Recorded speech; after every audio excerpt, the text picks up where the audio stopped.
Okay, we begin. I went ahead and with Mark and framed the story and going to ask once with questions. So we got, this is, Mark, you go ahead and. This is my dad, Manny. And what do you do for a living?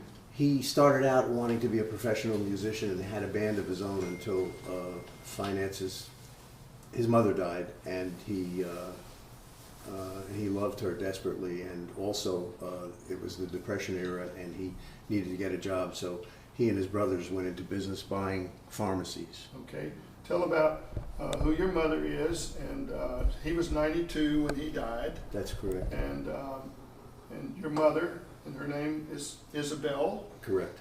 And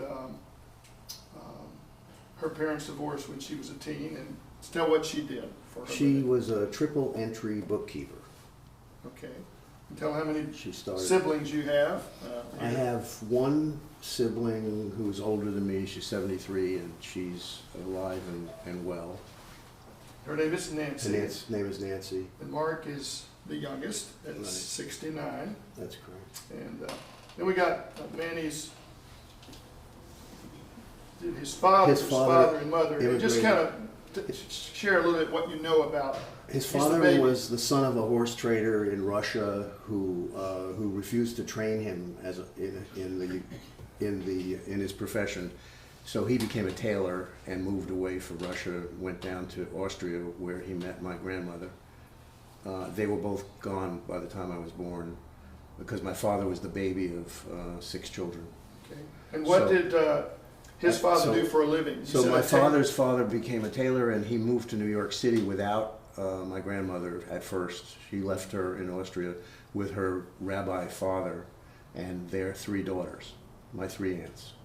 And he came to New York City and hooked up with the mob and became the tailor of people like Dutch Schultz and folks like that. He lived as a Jewish man in a Christian, an Irish Catholic environment called Hell's Kitchen, which later became the West Side of New York, which is the setting of my last book. Okay, thank you for that, Tim.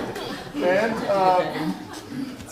tell who this lady is and what you know about this lady a little bit. My grandmother was the daughter of a rabbi, and she was very religious, and she brought the religion with her when she finally got sent for with her 3 daughters, my 3 aunts, one of whom was the light of my life. Okay, and, we'll come back to yeah, that. Well, let's go to Isabel and what her father did for a living, and about Abe, who died in his 80s. So he was Abe was a professional kind of gambler who lost a lot and got in terrible debt to the mob. That was her father. He divorced her mother, who was not any fun for him, and married another woman. this is Gussie, and he married this lady when Isabel was a teen. And she was, And to tell about a little bit who this girl he married. She was kind of a party type of woman. I remember meeting her, and she encouraged him to party and spend a lot of money, and which I'm not sure he had the money, but he spent a lot. Yeah. Okay, all right, let's do this. Here's where we're going to go. I want you to think about, if you were to ask Manny, what descriptive adjectives would you use to describe how you experienced your father? What words or descriptive adjectives would he use? Would he say he was close to his father, or distant, or conflict? What would he say? He was very distant from him, and he lived to regret that very much. After his father died, he expressed his sorrow at having turned his father away because it was a very matriarchal family. So growing up, he was distant from his father. Was he religious or non-religious? Was his dad? His father was whatever. His father left everything to the matriarch of the family, which was my grandmother. And she's the one that brought religion into the home and pretty much controlled the home itself. You know, she had So he was more passive. He was more passive, and he drifted off, and my father was not supportive of him in his older age before he died, and he was sad about that. So growing up, he was absent, really. He was the youngest baby of my grandmother, and he was devoted to her, and she in turn was devoted to him. So let's talk about what he would say about how he experienced his mother. Close, he distant. Loved her. He's very close. Close. So would you say she was loving? Yes, she was very loving. Loving. Jewish Orthodox, or her father was? Jewish Orthodox, yeah.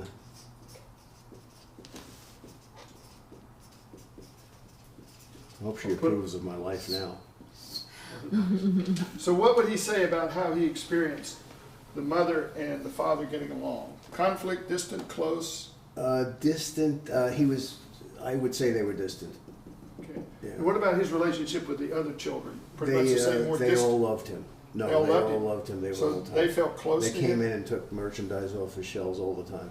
He complained about them, but he loved them. But he was close to these girls. He was very close to Ray and Rose and Lil. They were, yeah. What about these other boys, Marty and They Luke? they went into business together. So they were close to him? Well, it was very combative kind of. So it's close relationship. and conflict then? Yeah, with the fellows, because they were kind of ne'er-do-wells. They left him with all the responsibility. And what about the other's relationship with mother, who was from Austria?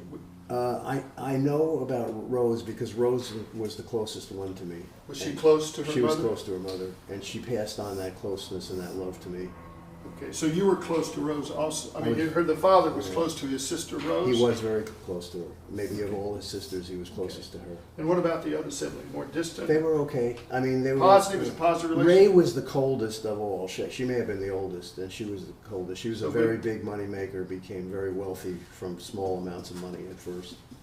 And what about his relationship with Lil? Close, distant? It was okay. I'll put it one was- line, but Rose was who he was really close to. Yes. And Lou, what was his relationship with Lou? Close, Lou distant? was, it was okay. It was kind of, he took care of him when he was dying, Lou. And So it's a positive relationship. it was positive mostly. I mean, they had terrible problems in business, mostly. All right, well, let's go over here to Isabel. If she were talking about Abe, how did she experience her father growing up? Was she close to him or distant or conflict? What would she say? I would say she would say she was distant, but my mother was very, very disturbed. So we just put distant, but what we're looking for is just trying to understand maybe how she viewed him. He was distant. Was he religious, non-religious? No, he was not religious. So even though he was Jewish in background, right? I believe so, yeah. I wouldn't know, really. Okay, so question mark here. And what about Gussie? What descriptive adjectives would Isabel use to describe how she experienced Gussie? She tried to be close to Gussie, but Gussie was really... So give me some descriptive adjectives that she would use. Fear. She was afraid of Gussie, I would say. She was afraid of her. Gussie threw her out at 15 years old and to fend for herself. Because, Afraid. but I mean, Gussie ended up living next door to us until she died. Thrown out at 15. So you're talking, if she's afraid, she kept her emotional distance from Gussie. I tried to keep my distance from Gussie. Okay. What would she say about how she experienced Abe and Gussie getting along? Close, distant, conflict? They divorced, I think, when she was a teenager. Okay, so we'll put the... But not before. conflict. Not before her life was threatened. My mother's life was threatened by the mob. So who he why owed was your money to. mother's life was threatened? Because of his When she was a gambling. teenager, her Yeah. life was threatened. So she by was the a mob. brilliant woman who was deprived of an education because she had to be taken out of high school and hidden away somewhere in a YMCA and sent to work at 15 somewhere in New York. So why was the mob wanting to kill her? Which mom? Gussie? Gussie. Gussie didn't want to kill her. I mean, why Mob. you said the Mob. mob Oh, the was mob wanted to kill my mother to make a point to my grandfather. So He okay. owed them tons of money, and he wasn't paying them, so they threatened my mother's life. That's why they took her out of school. Okay. So the mob threatened your mother to get at Abe. That's correct. Right. Okay. So they hid her. Okay. But out of the home, and so she was alone. And How many other siblings did Abe and Gussie have? children, you mean? Yeah. They had two older. Who's the oldest? The oldest was Harry. Harry? My uncle Harry. Yeah. How old was Harry when he died, you know? He died he was around 80. And who's after Harry? Harry was Dorothy. Dorothy. And she died, I would say she was in her late, she was died in her late 80s, you think? 80s. Yeah, probably. In her 80s. And who's after Dorothy? That's it. That's it. Okay, how did, what would Isabel say how Abe and Harry got along? Close, distant, or Yeah, close? they were very close. Very close. Abe and Harry. What about Dorothy and Abe? What would she say about how Dorothy and Abe got along? You know, I really So don't. we don't know, so we put the question. So it's very interesting. What I you think don't know is Dorothy- part of the story. Dorothy had a better relationship with her parents than my mother did. Okay, And Dorothy was close to Gussie. okay, we'll put a double line here, But- it's close to Gussie. What about Isabel and Harry? Were they close, distant, or conflict? They were, I would put one line, I would say they were okay, they were close, they had a loving relationship, but she was really close to Dorothy. Okay, My mother was very close to Dorothy. so she In was. fact, we spent a lot of time in Dorothy's house. What about her and Harry? Her and Harry were Yeah. good, they were okay, but Was it you know, positive or? it was positive, definitely positive. But it wasn't as close as her and Dorothy. No, that's Okay, correct. so we'll put one line here. Because they had children in common, Dorothy and my mother, and Harry never had kids. Okay. All right, now I want to go to your first 18 years in this home. And so I want to focus on your father in just a minute. Manny. What descriptive adjectives would you use to describe how you experienced your dad? Did you feel close to him or distant or conflict? Give me the descriptive adjectives. Let's start with close. I felt close and loving, and he I'm going was to put a double line like this. You Yeah. said close. and loving, but Loving. absent. But he was not there 7 days a week. Is not there. So he's a hard worker. He worked 7 days a week for most of his life until I was long gone. So he was not aware of anything that was going on in the house.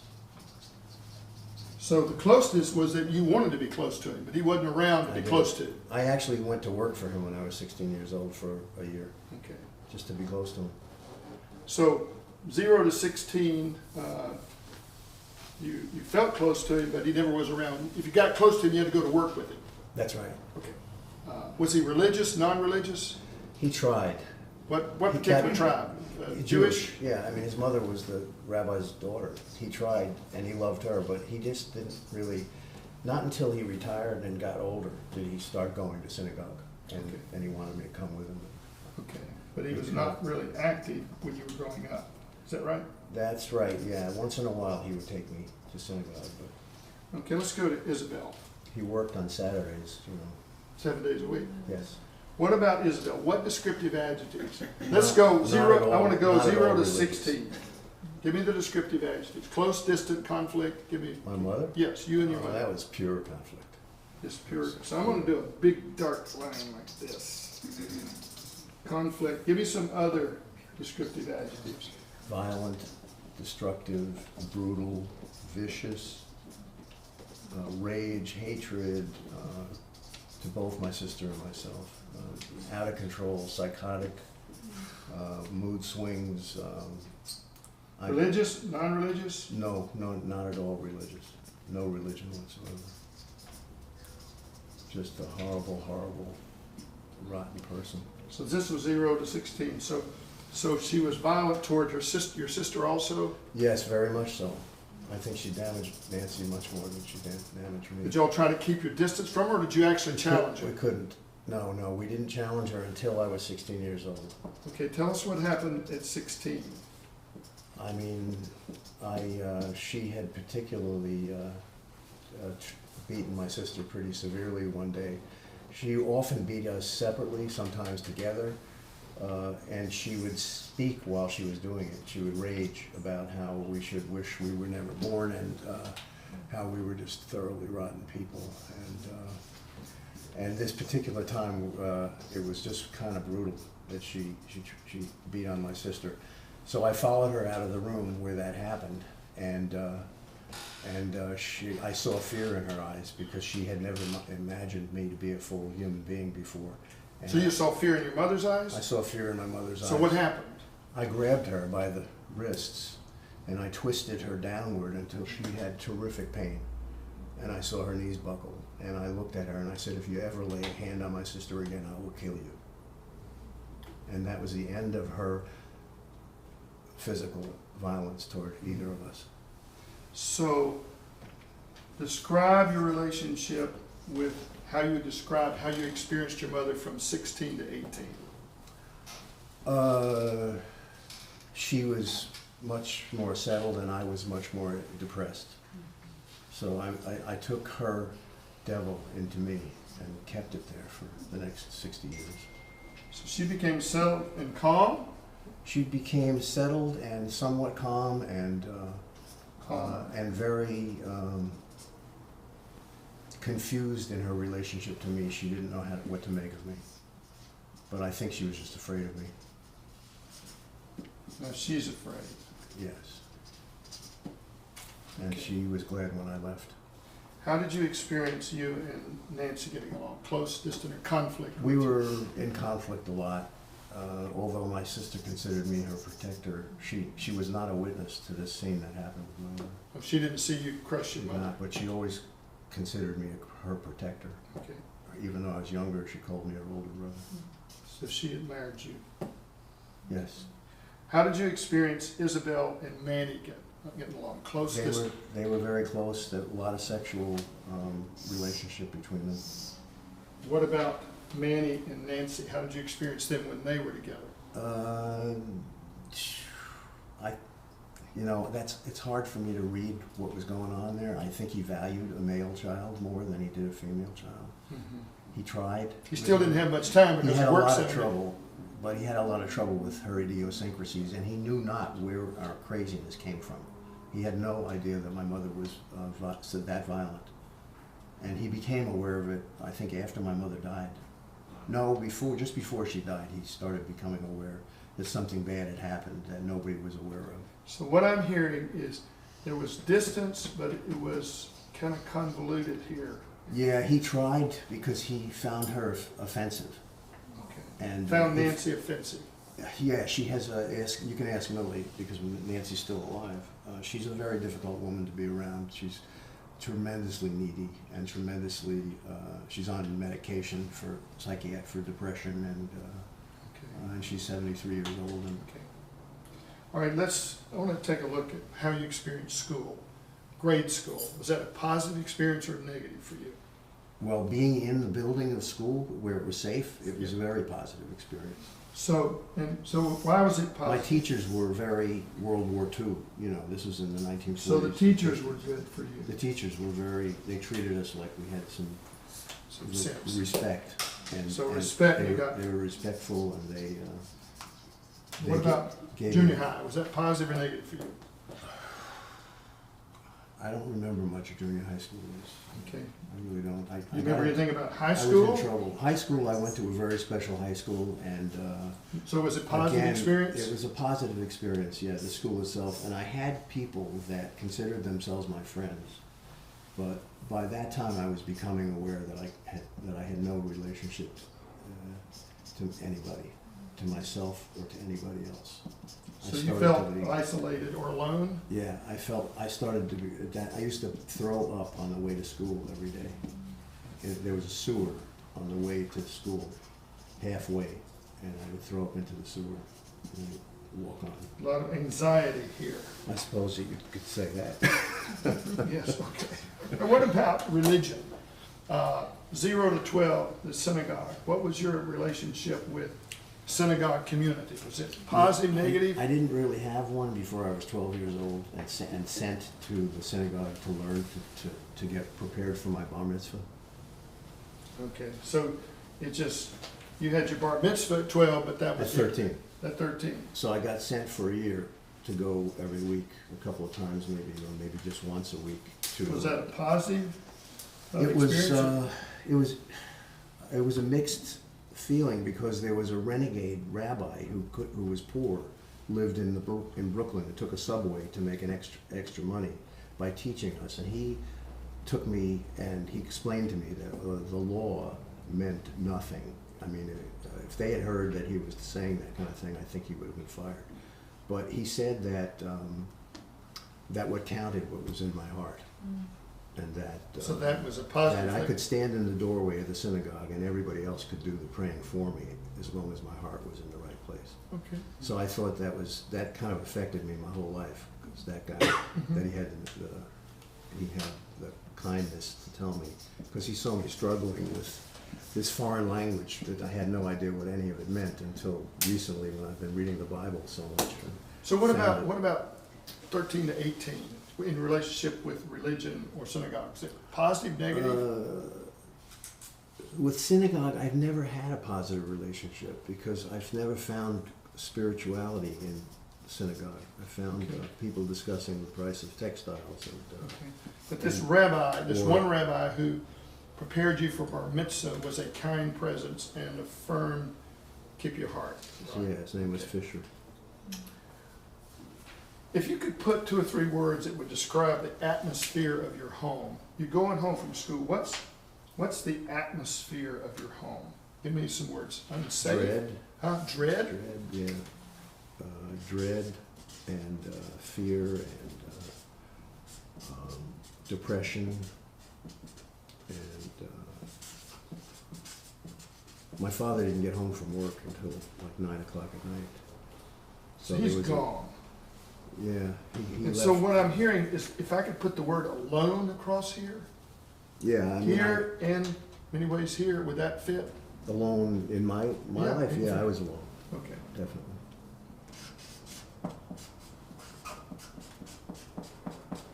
Okay, I'm gonna turn it now, and particularly since you've recently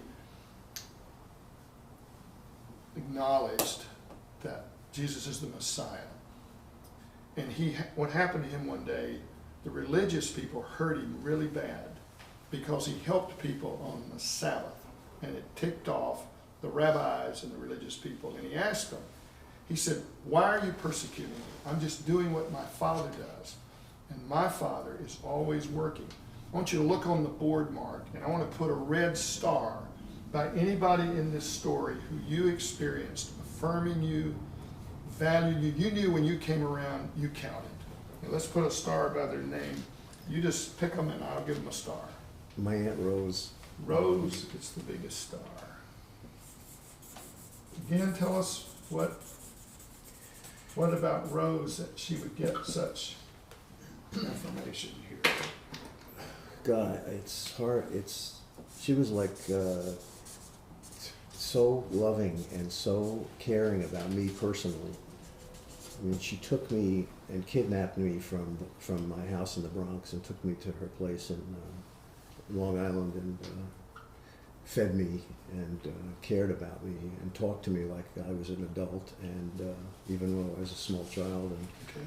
And she invited her friends, and they all talked and had great conversation, and they included me in it, and we laughed and So laughed. this is very significant. Anybody else on this board gets a No. star? She's the only one. Yeah. Well, I'm gonna just go ahead right now and jump in for the other star. Is this one you? The fact that you overcame this. Yeah, that's what psychiatrists have told me. That I'm a very resilient person. You get the star because, as we talked about it, because the pain, this is, you're bigger than all this pain. You discovered you're larger. Now, we're going to make another shift here. The shift is this. Developmentally, a child, 0 to 10, you're on a dock visually. At age 10, you take 1 foot off the dock. And at 11, you begin to move out. At 12, unconsciously, you've assessed with your gut and your heart and your mind what you need to do to survive, what you need to be affirmed and valued, and what you need to do to have some kind of power over how people look at you. So I'm going to give you 3 sentences. I want you to complete the sentence as if you were 12. In other words, I want you to be 12 years old visually. So you're a writer. Let your imagination run and see what pops out when you complete these sentences. I'll give you the 3 sentences, and then I'll come back and give them again, and we'll see what pops out. First one, what I figured out that I need to do to survive in this world is... Keep quiet. Okay, hold on just a minute. What I figured out that I need to do to be affirmed, to be valued, to be counted in this world, significant is, and what I figured out that I need to do to have some kind of control over how people look at me. So let's go to security. That you said what I need to do to be secure, to be safe, is be quiet. Yes, keep quiet. Be quiet.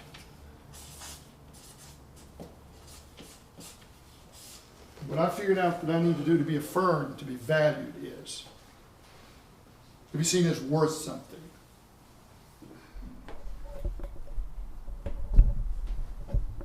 That you count.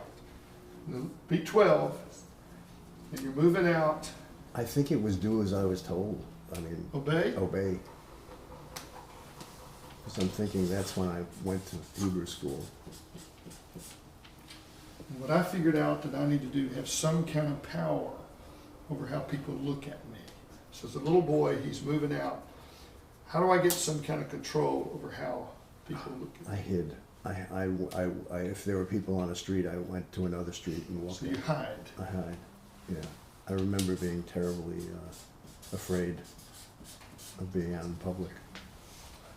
Okay, let's say today, Mark, a little boy who grew up with this world, in this world, and you were mentoring him. What would you tell him, or know in your mind, was his wound? How is this boy wounded? Let's name the wound that this little boy has growing up in this world. It was this terrible violence that led me to put me into a state of fear that lasted forever, as far as I could tell. Past my mother's And you were funeral. afraid because you were what? I was afraid because I was attacked. I was attacked. I was a victim until I became the villain, until I became violent myself. Okay, so the wound is horrible abuse. What that mean? Yeah, it was horrible. It was horrible. Abuse. Just horrible. Does that sound right? Yeah, it was. It was horrible.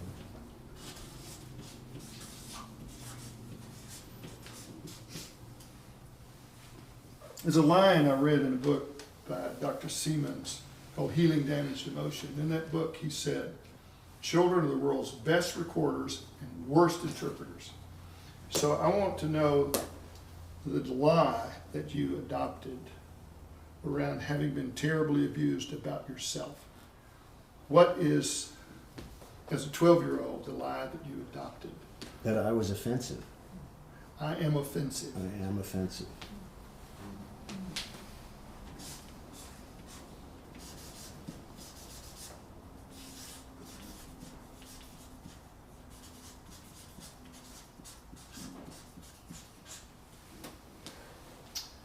I'm going to go ahead and put the master truth up here, okay? The master truth that I believe there's nothing on the planet more important than a human being. And that master truth is, I And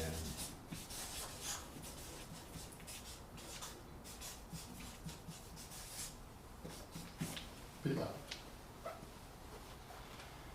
So here's what I want us to do. I want you to just look up there and make any observations.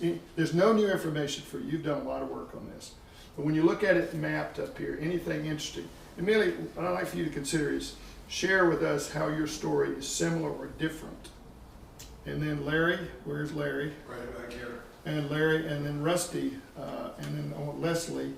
And we're going to just respond to you just a few minutes of how our stories are similar and different. So since this is your favorite person on the planet, Millie, would you, as you look up here, could you just comment on how your story is similar or different? My story is very, very different. My family was very close, all the, grandparents and So you had a lot of stars. yeah, they were a very, very tight family. My mother and father were very much in love, but they didn't show a lot of physical love. They were not huggers. Somehow both my kids ended up to be huggers. I don't know how that happened. Probably from their father. But no, I had a very, very loving growing up, especially the younger years. So somewhere in there, I had fears about certain things. School, I found school life, made me anxious. I can't say that I was petrified of it, and I had friends and everything, and but it was an anxious situation for some reason that I don't really know why. I mean, I did well enough. Okay. And yeah, so my story would go on more, as an adult, where the bad stuff happened. Okay. Well, that's good. Larry, if you would come in and just comment on how your story and respond to Mark. Everything in my story was all dotted lines. There were no there was no connection at all. It was like a vacuum. It looked very normal, though. It was peaceful. It didn't have any abuse. But one thing that I can say is that you've sustained a massive mother wound, and I have as well, a very different form of it. But you hear all the time about father wounds, but you've got a very big mother wound there. And the other part of this that I can connect with is that you had abuse as part of your core wound. I didn't have the abuse, but I had no protection. There was nobody protecting me. So again, thank you for your story. Thanks. Okay. Thank you.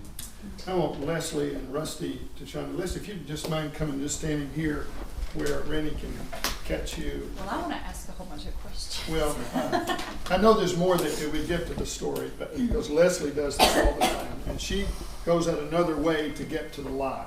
So would you respond to that? I'm amazed at your resiliency, and I completely understand how alcohol has been a struggle for you. It makes sense. Why Before would you wanna alcohol stay- came heroin. Yeah, I'm not at all surprised to hear about addiction, and I kind of wonder who else had addiction stuff going on in their lives, maybe hidden. Maybe my father. There's a guy, a gambler up there.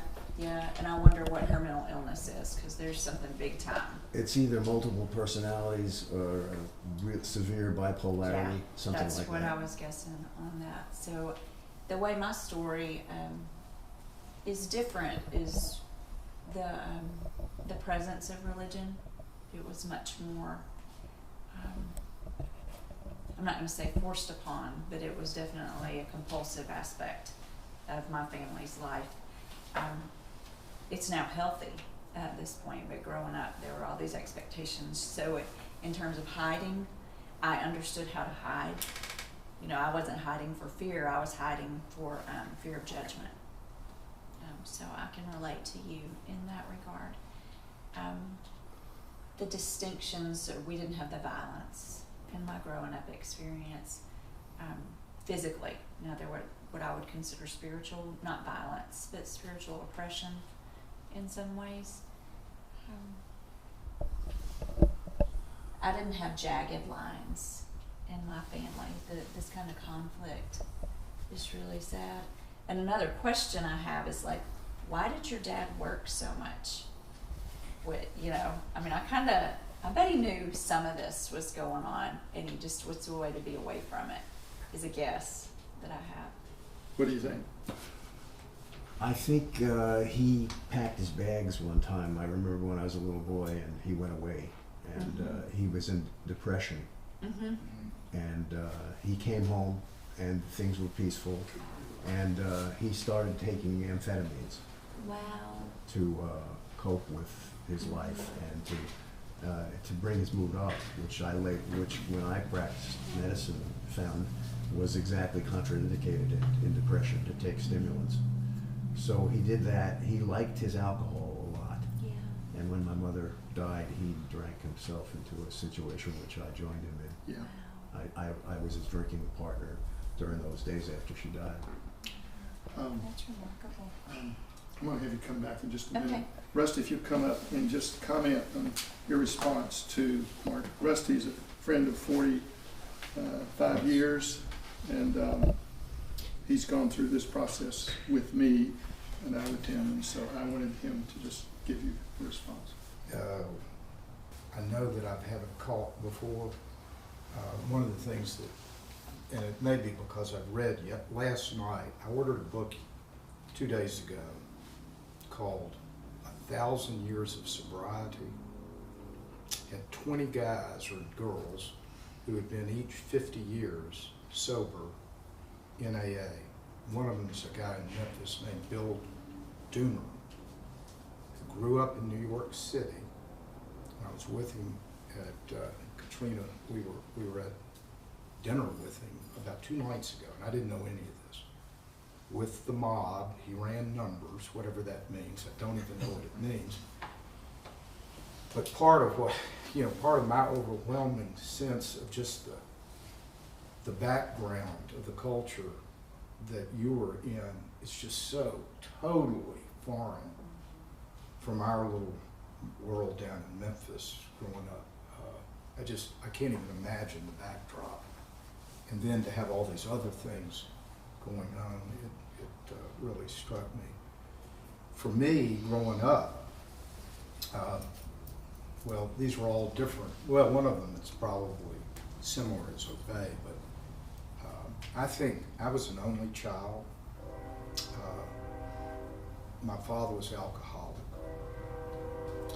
closet, controlled. My mother was very religious. And she, out of the background she had come from, was really needed affection and esteem. I think she was, for a lot of different reasons, very poor, poverty background, in a social setting in Memphis that wasn't the right thing. And she was really looking for esteem.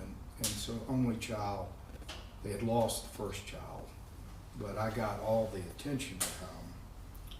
And my mother really wanted me, I think, subconsciously to be really good, both religiously and in terms of my performance. And so my wound really was feeling pretty continuously with all sorts of different cues that I wasn't good enough, just wasn't quite good enough.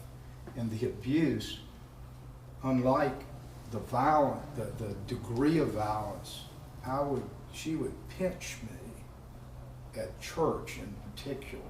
I can remember it so vividly, not when I got older, but when I was about 7 and 6 and 5, and that's how she kept me under control so that I wouldn't be a disturbance and reflect probably on her. But we didn't have, my tension was with, really with my mother. And it's funny that all these stories have got a little bit of the mother wound, which I had never heard till today. But anyway, thank you both. Pretty great. Pretty great. Well, and so your core lie was, I'm not good enough. Yeah.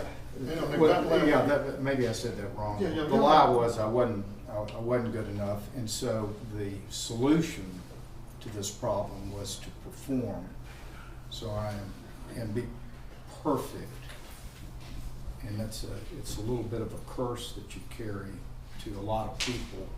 And this truth, I really believe is true, but it's been very hard for me to believe it. And say, this is really true. God, I'm your beloved.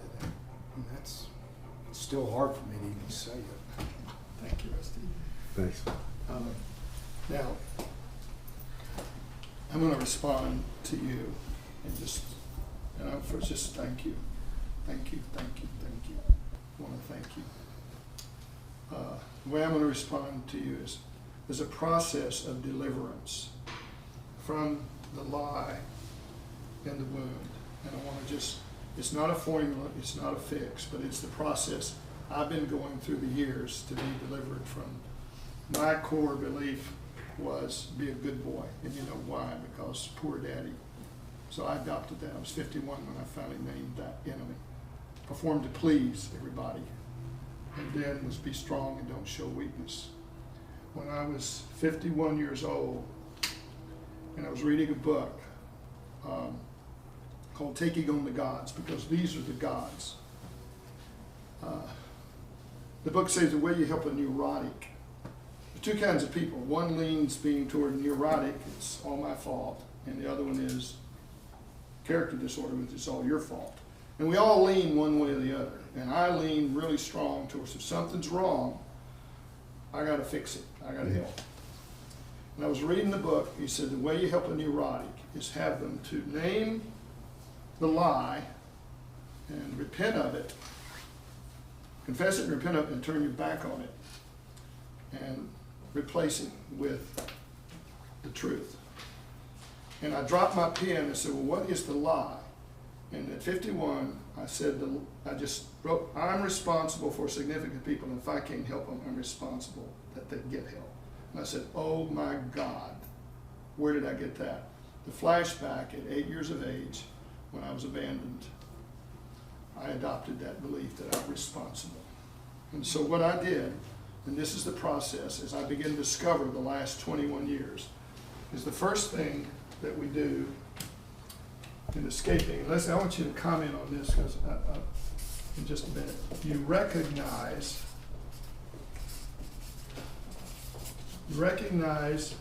or become aware of these. As a boy, you came in, you worked these. That helped you survive. That helped you get through it. And here's the process of how to keep these from robbing. This is how they kept from robbing my life, is that, number one, I recognize these and I make a decision to renounce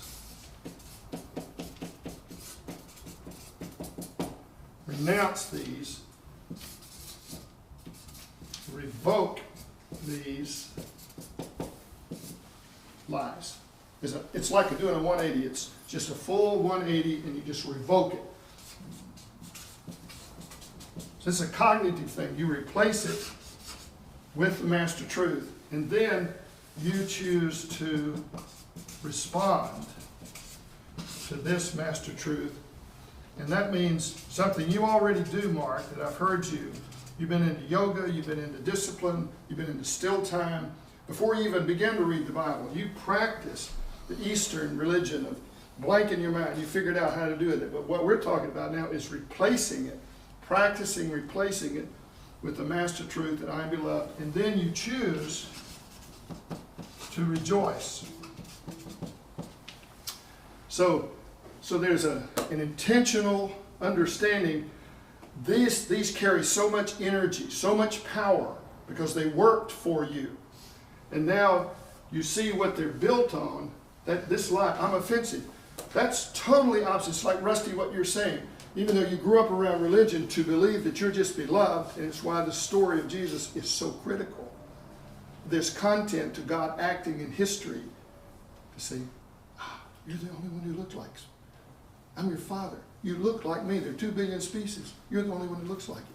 And so naming the lie and the wound and understanding. So this is understanding your story. It's why Proverbs says, understanding is the fountain of life. Understanding is the fountain of life. And so this is just a process. This is just a tool. It's no big deal.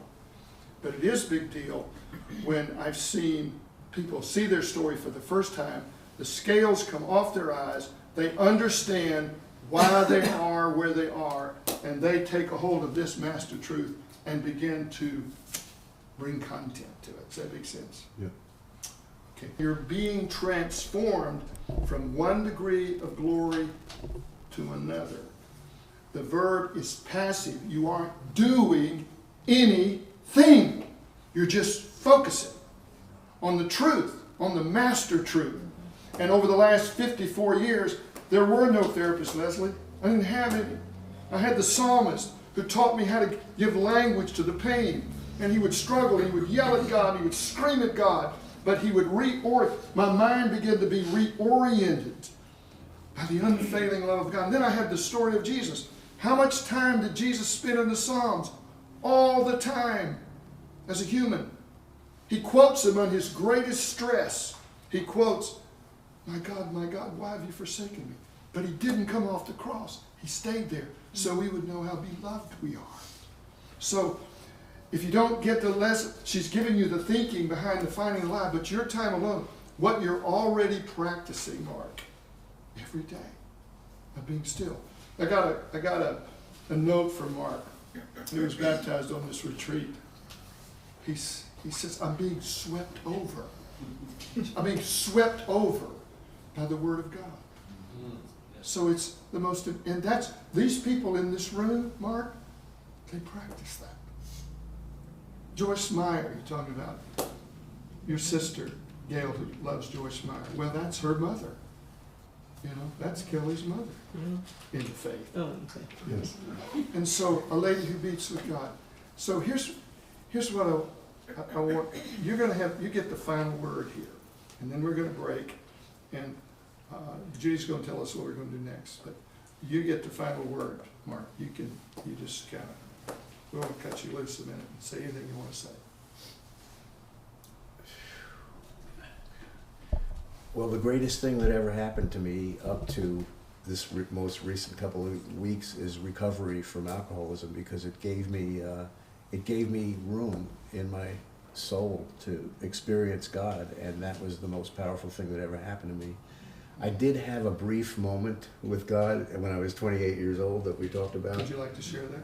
Well, I mean, I was in terrible pain, you know, for most of my life, but I had a moment of no pain. And in that moment, a Jewish boy had the presence of Jesus Christ.